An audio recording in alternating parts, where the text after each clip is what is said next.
The night shift at the mall was quiet, almost too quiet. The hum of the monitors was the only sound filling the control room, a stark contrast to the usual hustle of daytime shoppers. I sat in my chair, eyes flicking between the various camera feeds, hands idly tapping on the console. It was the routine observe, report, and wait for the clock to tick down until I could go home.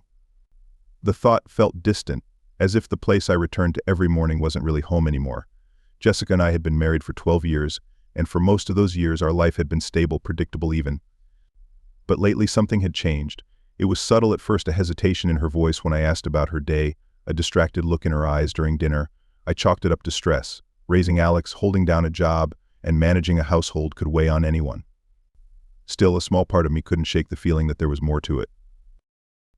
I glanced at the clock on the wall, 3:15 a.m. Just a few more hours to go. That's when my phone buzzed on the desk. The vibration rattled against the metal, pulling my attention away from the screens. I frowned. Alex never texted this late. I picked up the phone, the bright screen momentarily blinding me in the dim light. "Dad, Mom is with another man in your bed." The words didn't register at first. My mind refused to process them, as if some barrier had been erected to shield me from their meaning. But the text was there, undeniable and real. A cold wave of dread washed over me, and my hand tightened around the phone until my knuckles turned white. I had always known Alex to be a light sleeper, easily woken by the smallest sounds. It made sense now why he would hear something that wasn't right. I could picture him creeping down the hallway, peering through the crack in the door, and witnessing something no child should ever see. The thought of Jessica in our bed with another man sent a bolt of rage through me. But I didn't have time to let it take over. I needed to act. I stood up, heart pounding in my chest, and grabbed my jacket from the back of the chair.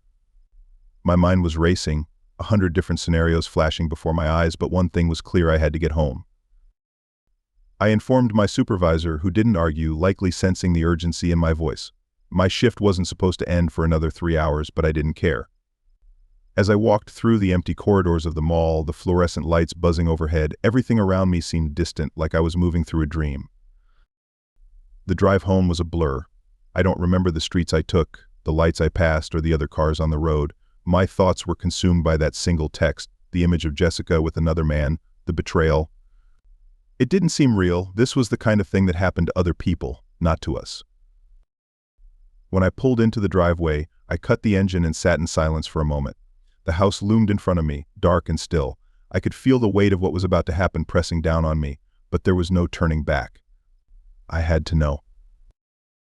The front door creaked as I pushed it open, and I stepped into the quiet hallway. I could hear the faint sound of the television from the living room, a late-night show still playing to an empty room.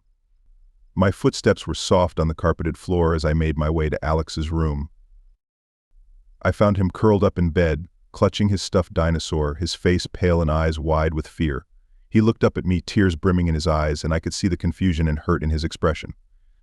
I knelt beside him, placing a hand on his shoulder, trying to muster a reassuring smile. "Everything's going to be okay, buddy," I whispered. "I need you to stay in your room for a little while, all right?" Alex nodded, his small hand gripping mine tightly for a moment before letting go. I stood up, my resolve hardening with each step as I walked down the hall towards the master bedroom. The door was slightly ajar, just as Alex must have left it. I could see the faint glow of the bedside lamp spilling into the hallway. My heart was pounding in my ears as I reached for the door, pushing it open slowly. There they were. Jessica and him, entangled in the sheets, oblivious to my presence. The man was half-dressed, his clothes scattered across the floor, while Jessica fumbled to cover herself with the blanket. They didn't have a chance to react before I crossed the room in 3 quick strides. I grabbed him by the collar, yanking him out of the bed with a force that surprised even me. His eyes went wide with shock as he stumbled, trying to regain his balance. I didn't give him the chance. My fist connected with his jaw, sending him crashing into the dresser before I hauled him to his feet and dragged him towards the door. He tried to protest, to plead, but the words died in his throat when he saw the look in my eyes. I didn't say a word as I threw him out of the house, slamming the door behind him. The echo of the impact reverberated through the hallway, but inside the house was silent. Jessica was sitting up in bed now, clutching the sheets to her chest, her face a mask of shock and fear. She started to say something, her voice trembling, but I held up a hand, cutting her off. I didn't want to hear it. "It's over," I said, my voice calm but firm. I'll be filing for divorce first thing in the morning. You can keep the house, I want nothing from you." The words hung in the air between us, heavy and final. Jessica's eyes filled with tears, but she didn't argue. She knew, as well as I did, that there was no going back from this. I turned and walked out of the room, the reality of what had just happened settling in as I closed the door behind me. The adrenaline that had been driving me was beginning to wear off, replaced by a numbness that seeped into my bones. In the hallway, I paused outside Alex's door, taking a deep breath before pushing it open. He was still awake, sitting up in bed, waiting for me. I crossed the room and sat down beside him, pulling him into a hug. "It's going to be all right," I whispered, though I wasn't sure who I was trying to convince, him or myself. The hours after the confrontation passed in a haze. I stayed with Alex until he finally drifted off to sleep, his small body curled up under the blankets, clutching his stuffed dinosaur tightly. The house was eerily quiet, the usual comfort of its familiar walls now feeling oppressive. I needed to get out to clear my head. I slipped out of Alex's room and grabbed my jacket from the coat rack by the front door. I could still feel the adrenaline from earlier buzzing under my skin, but it was giving way to something darker and emptiness that gnawed at the edges of my thoughts. As much as I wanted to escape it, I knew that I couldn't outrun what had happened, but at that moment I needed to try. The neighborhood was still and silent, with only the distant hum of traffic and the occasional bark of a dog breaking the quiet. The air was crisp, and my breath formed small clouds in front of me as I walked. I didn't have a destination in mind, I just needed to move, to put distance between myself and the scene that kept replaying in my head. Jessica's betrayal was like a splinter lodged deep inside me, and no matter how much I tried to ignore it, the pain was always there, throbbing just beneath the surface. I had been blindsided, caught off guard by someone I thought I knew better than anyone. But now, everything I thought was solid had crumbled, leaving nothing but rubble in its place.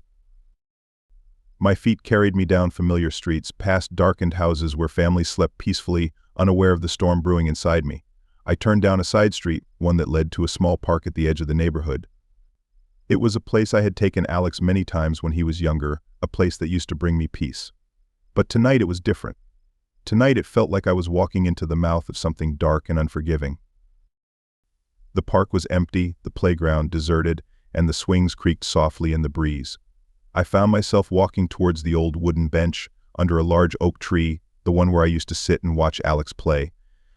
I sat down, the wood cold and unforgiving beneath me, and buried my face in my hands. The weight of everything that had happened pressed down on me, but instead of breaking, it hardened me. The tears that I expected didn't come. Instead, a cold fury settled in my chest. The more I thought about it, the more I realized that simply leaving Jessica wasn't enough. The betrayal was too deep, too raw. I needed to make her feel the same pain, the same sense of loss and devastation that was now tearing through me. I don't know how long I sat there staring at the darkened playground, lost in my thoughts, but I was pulled back to reality by the sound of footsteps approaching. I looked up to see a man young, maybe in his 20s, with a cocky swagger that immediately set me on edge, walking towards me. He was the kind of guy you could tell had more confidence than sense, and as he got closer I could see the smirk on his face. "Hey old man," he called out, his voice laced with arrogance. "You look like you're having a rough night. Need some company?" I didn't answer, hoping he would take the hint and keep walking. But he didn't. He stopped a few feet in front of me, looking me up and down as if sizing me up. "What's the matter? Cat got your tongue?" he taunted, taking a step closer. I could smell the alcohol on his breath, see the way his eyes were slightly glazed over. He was looking for trouble, and tonight he had found the wrong person. The anger that had been simmering inside me flared up, and I felt my hands curl into fists. "Just keep walking," I said, my voice low and controlled. I wasn't in the mood for this, but the guy seemed determined to push his luck. Or what he sneered, leaning in closer. "You gonna do something about it?" I stood up slowly, meeting his gaze head-on. He wasn't much taller than me, but he was younger, with the reckless confidence that comes from not knowing your own limits. I could see the challenge in his eyes, and I knew there was only one way this was going to end. Without another word, I shoved him hard in the chest. He stumbled back, surprise flashing across his face as he tried to regain his balance. But before he could react, I closed the distance between us, grabbing him by the collar and driving my fist into his gut. The air whooshed out of him, and he doubled over, gasping for breath. I didn't let up. My next punch caught him across the jaw, sending him sprawling to the ground. He lay there, dazed and winded, the fight knocked out of him. I stood over him, breathing heavily, the adrenaline surging through me once again. "Get the hell out of here," I growled, my voice low and dangerous. Before I changed my mind. The guy didn't need to be told twice. He scrambled to his feet, stumbling away into the darkness, clutching his side where I had hit him. I watched him go, my hand still clenched into fists, my heart pounding in my chest. As the rush of the fight started to fade, I had lost control for a moment, but I didn't regret it. In fact, it had felt good, better than it should have. I turned and walked back to the bench, sitting down once more, but now the park seemed different. The darkness wasn't as suffocating, and the cold air felt more like a balm than a bite. I needed to figure out what came next, what I wanted to do. But one thing was clear: I couldn't go back to the way things were. The life I had known was over, and whatever came next, I was going to be the one to write that story. Not Jessica, not some random punk who thought he could push me around. I sat there for a long time, the night stretching on around me, the chill seeping into my bones. Eventually, the cold drove me back to my feet, and I started the walk back home. The confrontation with Jessica was over, but the war had just begun. I had made up my mind. As I neared the house, I saw the faintest light in the windows, Jessica's silhouette passing by. She didn't see me as I watched from the shadows, my decision already made. I would leave in the morning, but not before making sure that when I left, she would feel every bit of the pain she had inflicted on me. I entered the house quietly, careful not to wake Alex. He had been through enough for one night. As I walked down the hallway, I passed the master bedroom, the door closed now, but the memories of what I had seen behind it still burned in my mind. I stopped in front of it, listening to the faint sound of Jessica moving inside. For a moment I considered opening the door, confronting her again, but I knew there was no point. The damage was done. Instead, I turned and walked to the living room, dropping onto the couch. The next morning came too quickly, the first light of dawn creeping through the blinds as I lay awake on the couch. I hadn't slept much, and what little rest I managed was fitful, haunted by the events of the previous night. But I couldn't afford to dwell on it now. I had decisions to make, and I needed to be sharp. I got up quietly, careful not to wake Alex. He was still sound asleep in his room, blissfully unaware of the storm brewing around him. I grabbed my phone from the coffee table, opening the contacts to find my lawyer's number. Filing for divorce would be the first step, but I also needed to figure out the logistics: where we would live, what would happen with Alex, how to handle the finances.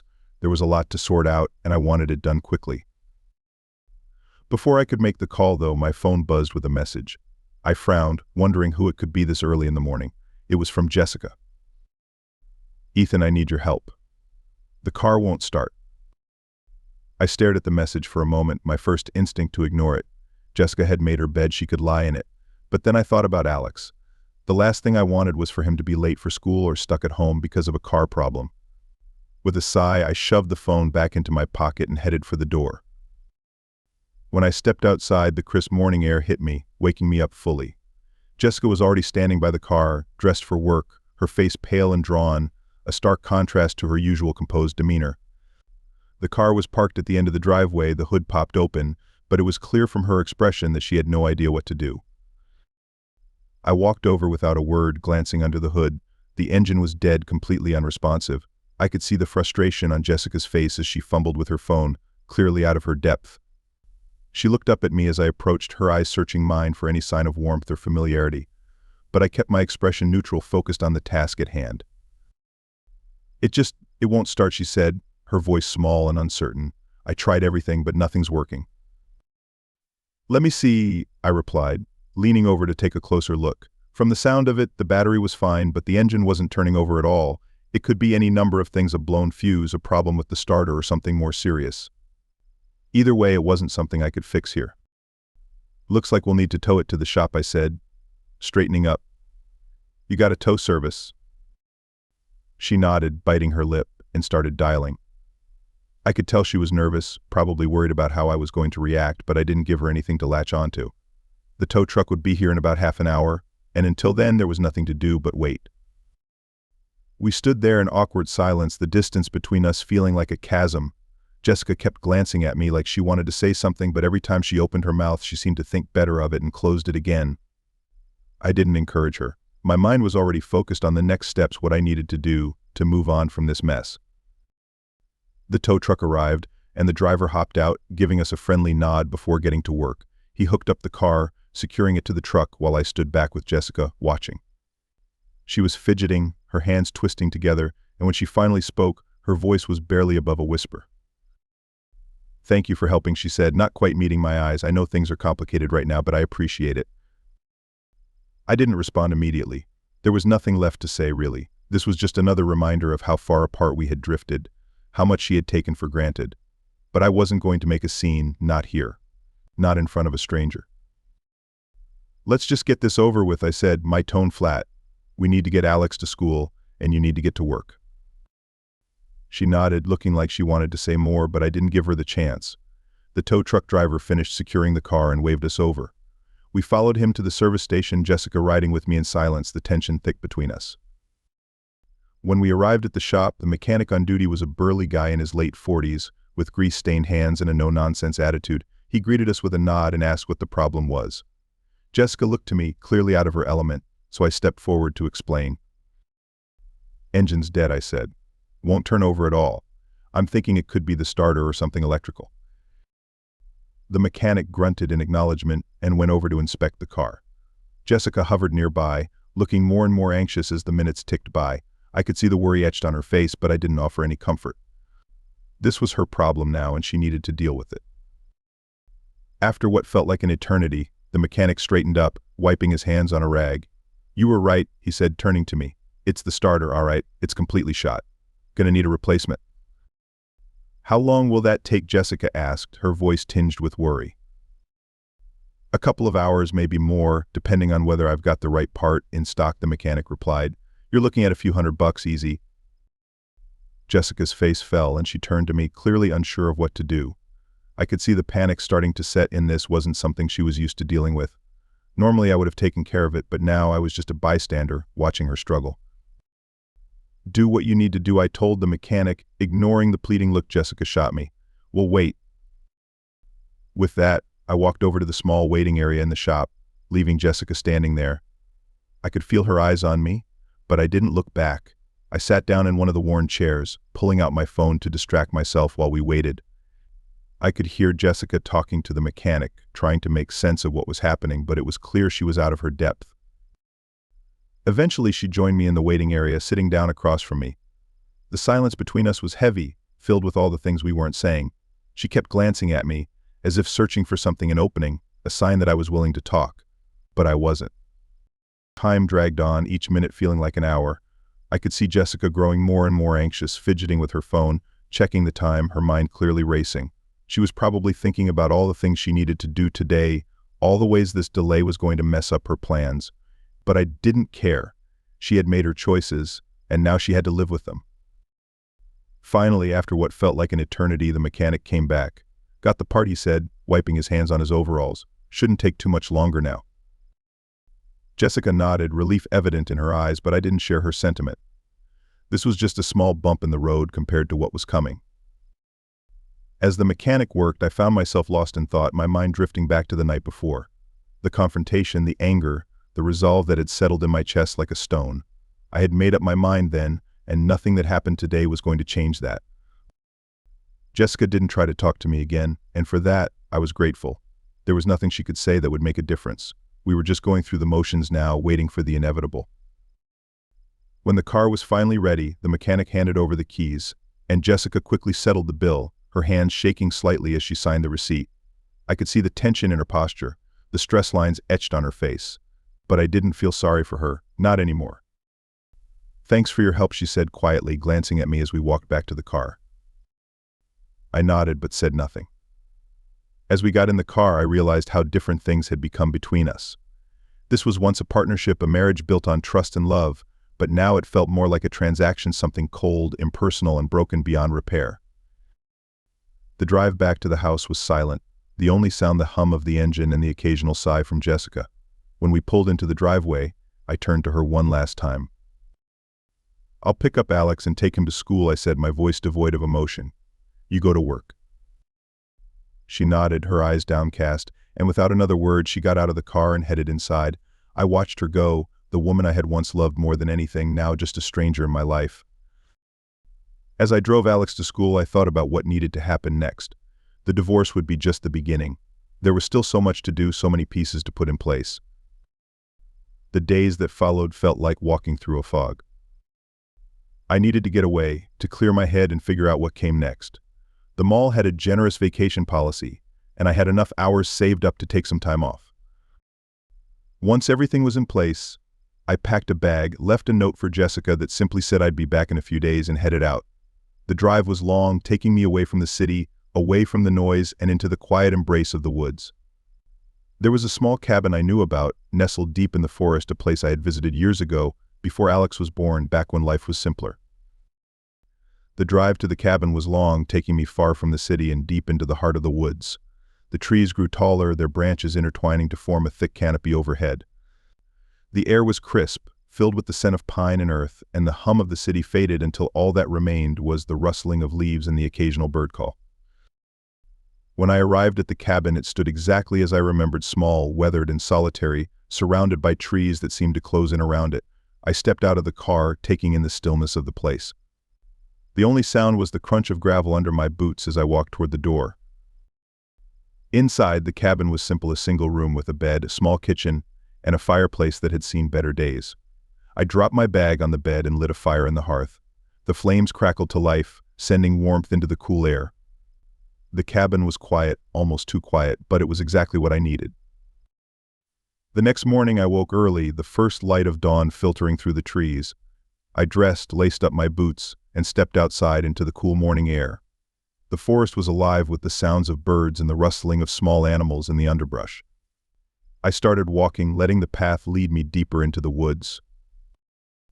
I came across a small stream, the water clear and cold as it rushed over the rocks.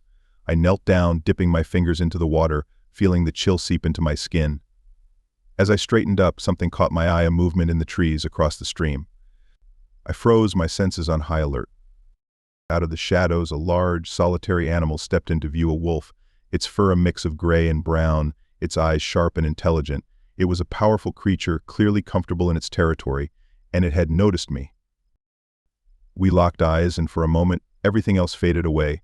The wolf was close enough that I could see the muscles rippling under its fur, the breath steaming from its nostrils in the cold morning air. I knew enough about animals to understand that running wasn't an option. Showing fear would only provoke it. I stood still, my heart pounding, but I kept my posture calm, my eyes never leaving the wolf's. The wolf watched me, its gaze intense, as if it were trying to decide whether I was a threat or merely an intruder in its domain. My mind raced, but my body remained steady, showing no signs of the tension coiled inside me. After what felt like an eternity, the wolf turned away, disappearing back into the trees as silently as it had appeared. I let out a breath I didn't realize I had been holding, my muscles relaxing slightly. But the encounter had left me on edge.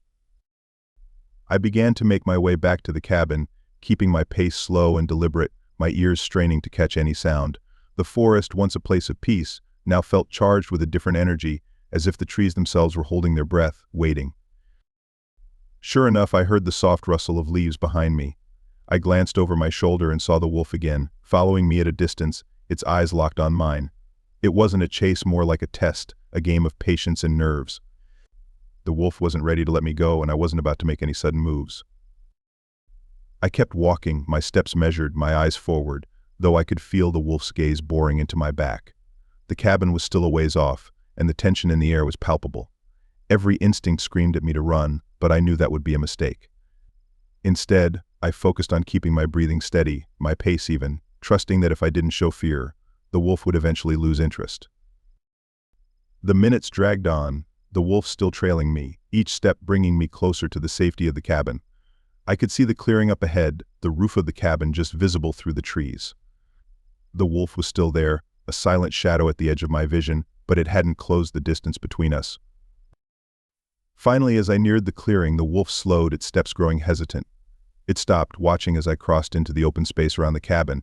I turned to face it one last time, holding its gaze, willing it to understand that I was not prey. Then, without a sound, the wolf turned and vanished into the trees, leaving me alone in the clearing. I waited, my breath coming in short, controlled bursts, half expecting the animal to return. The rest of my time in the cabin passed quietly, the memory of the wolf never far from my thoughts. When I finally packed up and headed back to the city, I felt a sense of resolve that I hadn't had before. The encounter had reminded me that I was capable of facing whatever challenges lay ahead, that I could confront the things that threatened me without giving in to fear. As I drove back through the winding roads, the trees gradually giving way to the familiar landscape. Back in the city, I settled into my routine, but beneath the surface, everything was different. My mind kept circling back to Jessica's betrayal and the need for something final, something that would sever our ties completely. The idea of setting fire to the house crossed my mind more than once, but I wasn't ready to act. Instead, I spent my days thinking, planning.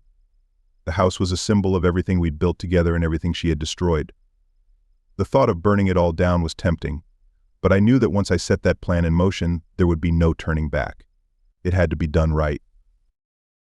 At work, I maintained my usual facade, calm, focused, professional.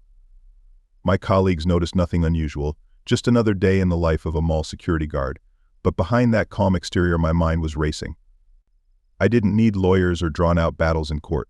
I needed a clean break. One night, as I sat in the quiet of the control room, watching the monitors flicker with the images of empty corridors, I weighed my options. The idea of disappearing, taking Alex with me, had started to feel like the only way forward. No more arguments, no more lies, just a new start, somewhere far away from Jessica and the life we'd known. The decision felt almost natural. I would bide my time, make preparations, and when the moment was right, we would vanish without a trace. But life had a way of interrupting even the most carefully laid plans. It was late, near the end of my shift, when an alarm went off at one of the jewelry stores. I grabbed my flashlight and headed toward the location, expecting another false alarm. But when I arrived, I found the glass door shattered and a figure moving inside. Instinct took over. I stepped into the store, calling out to the intruder, who bolted as soon as he saw me. I moved to block his exit, but as I did, I caught a glimpse of something metallic in his hand, a gun. Everything happened in a flash. The thief fired, and I felt a sharp, burning pain in my side. I stumbled back, clutching the wound as blood seeped from my fingers. The thief didn't hesitate, he ran, leaving me behind in the darkness of the store. I managed to grab my radio and call for help, but the pain was overwhelming. I could hear the distant wail of sirens as I struggled to stay conscious, my thoughts only on Alex. I couldn't leave him, not like this. The paramedics arrived just in time, their voices urgent as they worked to stabilize me.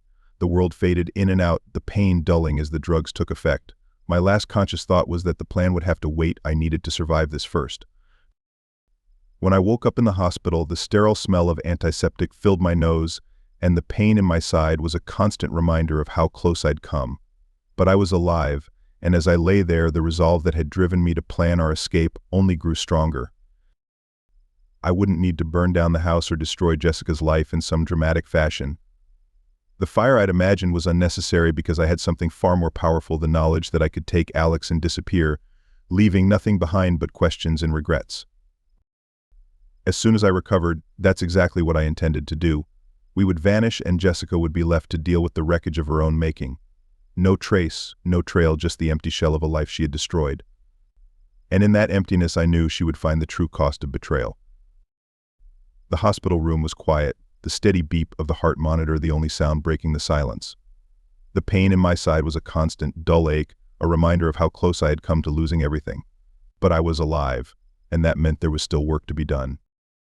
The nurses had come and gone, checking vitals, adjusting the IV, making sure I was comfortable, but comfort was the last thing on my mind.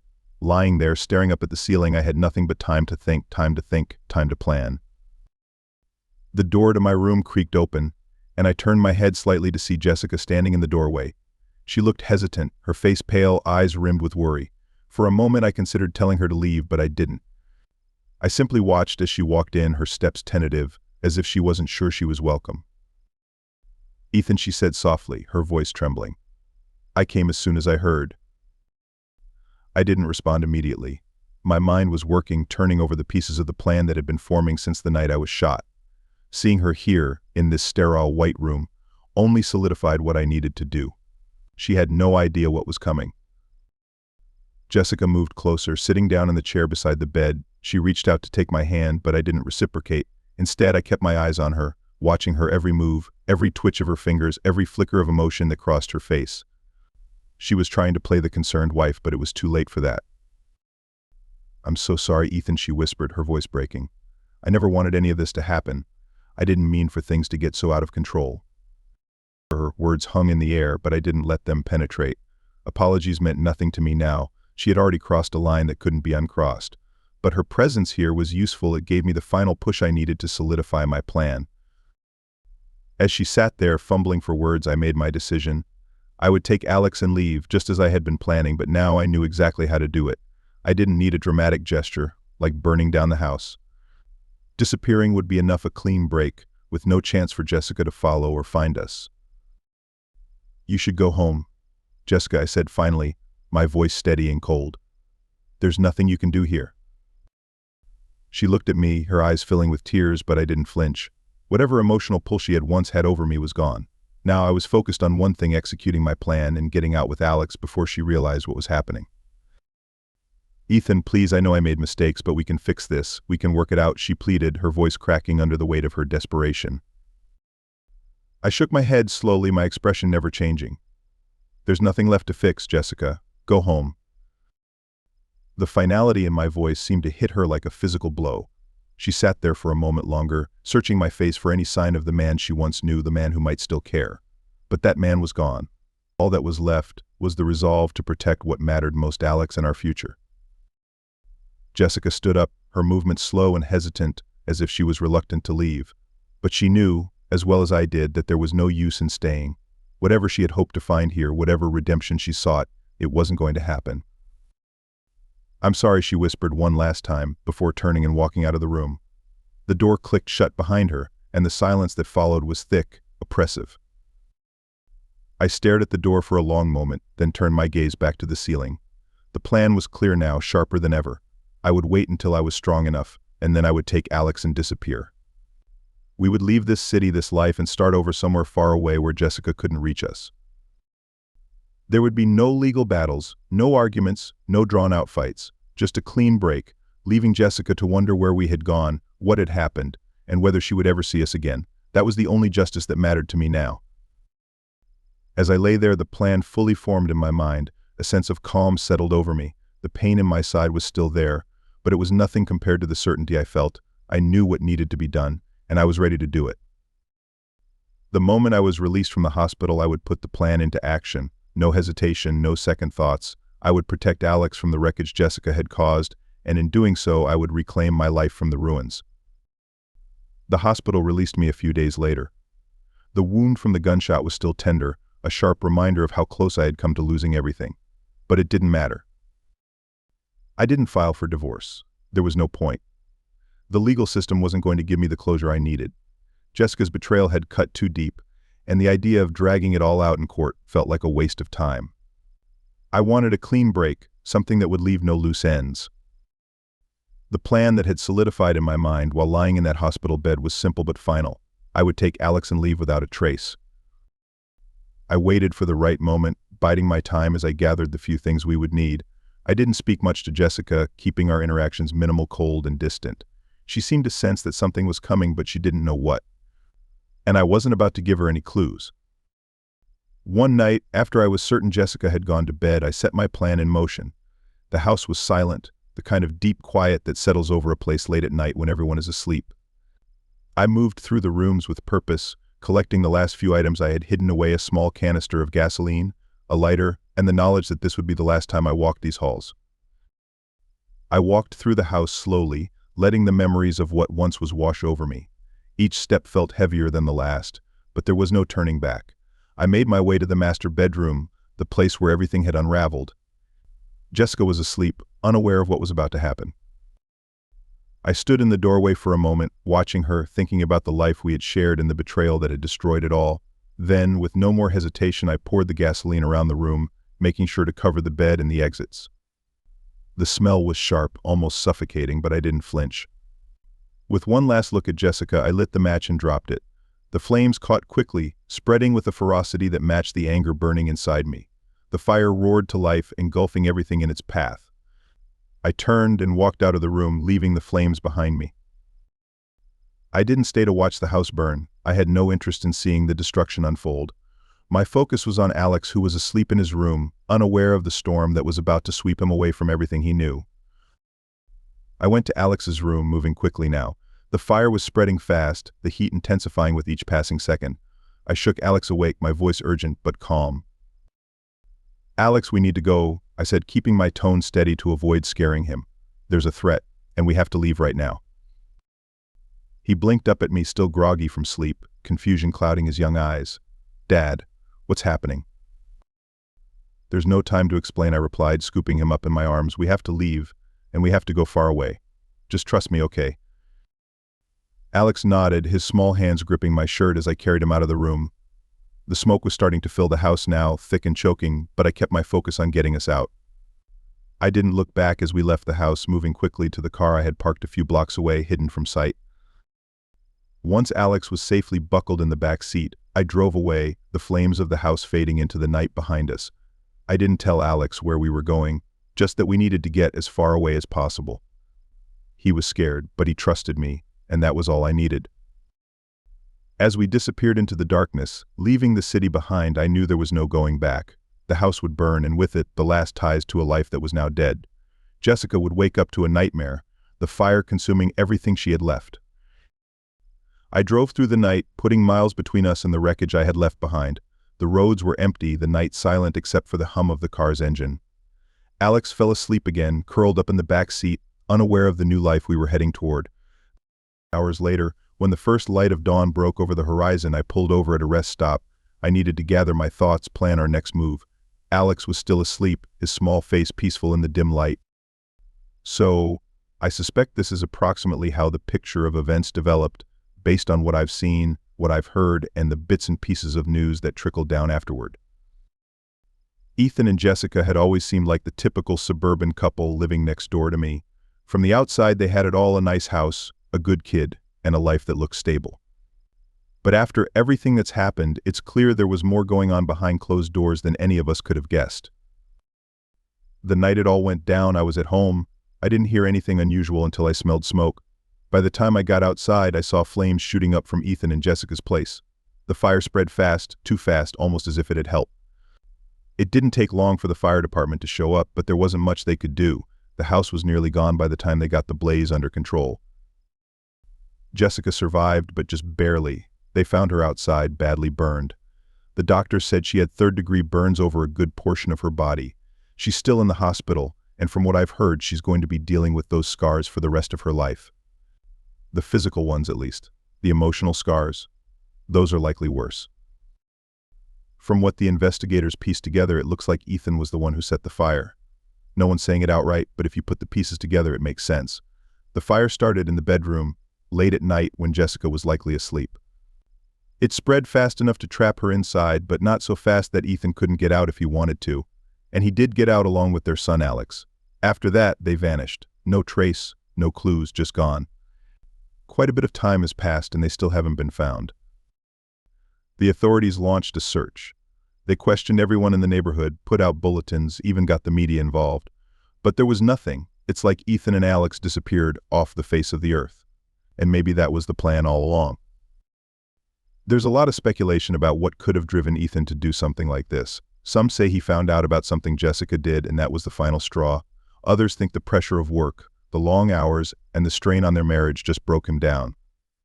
But the truth? I have already expressed my assumption to you. It seems to me the most probable.